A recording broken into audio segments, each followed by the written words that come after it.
Do you like music? Do you like breathing? Right. This is a dumb question.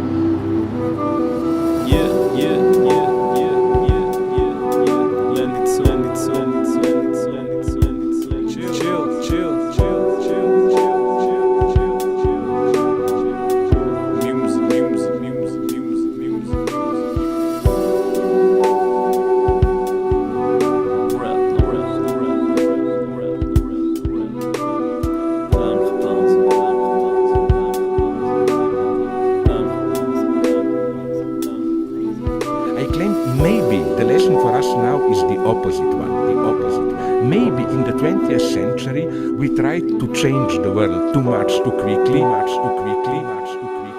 and the time has come to think, to interpret it again.